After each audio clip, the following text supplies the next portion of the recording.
La Ligue des Champions de retour au stade Bollaert, Victor Wembanyama a 21 jours de découvrir la NBA ou encore des retraites dans le monde du cyclisme, c'est le menu de la revue sport du 3 octobre.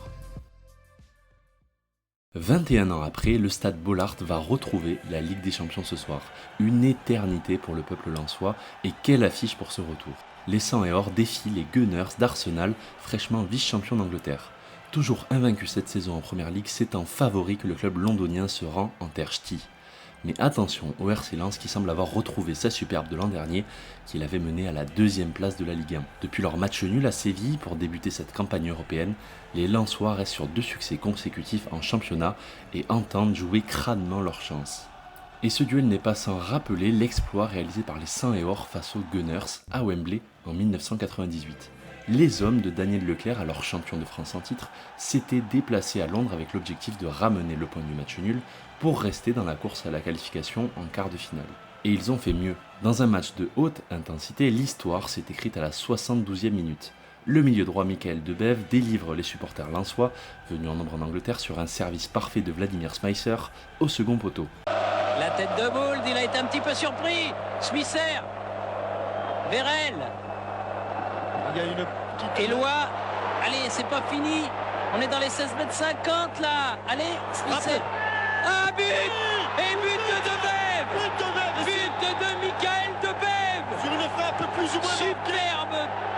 Score final 1-0. Cette victoire de prestige ne permettra pas aux Lensois de se qualifier pour les quarts de finale par la suite, mais elle reste à ce jour une belle page de l'histoire du RC Lens en Coupe d'Europe. On espère que les hommes de Francaise sauront s'en inspirer 25 ans plus tard pour recréer l'exploit. Discret dans les médias cet été et en pleine préparation pour sa première saison en NBA, le grand espoir français Victor Wembanyama a pris la parole lors du Media Day des San Antonio Spurs ce lundi. Le français de 19 ans a été le premier joueur sélectionné lors de la dernière draft, une première dans l'histoire pour un français, ce qui suscite des attentes immenses autour de lui outre-Atlantique. Après une préparation estivale intensive, le basketteur de 2,22 m a déclaré se sentir dans la forme de sa vie avec une prise de masse de 10 à 15 pounds, ce qui correspond à un poids de 5 à 7 kg. Cette prise de masse semble grandement espérée par son public américain, mais n'est pas du goût d'un de ses agents, Bouna Ndiaye. Les gens ont tort, nous ne sommes pas du tout concentrés sur son poids. Je ne veux pas qu'il prenne du poids. Nous allons nous battre pour qu'il ne prenne pas de poids, ce serait une grosse erreur. Victor Wembanyama a beau être présent depuis quelques mois aux États-Unis, il reconnaît ne pas toujours encore réaliser ce qui lui arrive.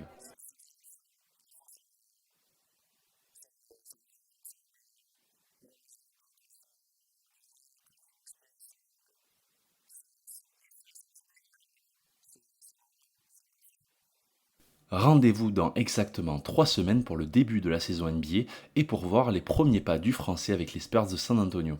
On lui souhaite d'autant marquer l'histoire de son club qu'un certain Tony Parker, champion NBA à 4 reprises avec les Spurs.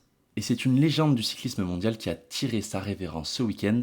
Peter Sagan a officiellement fait ses adieux au cyclisme sur route lors du Tour de Vendée ce dimanche.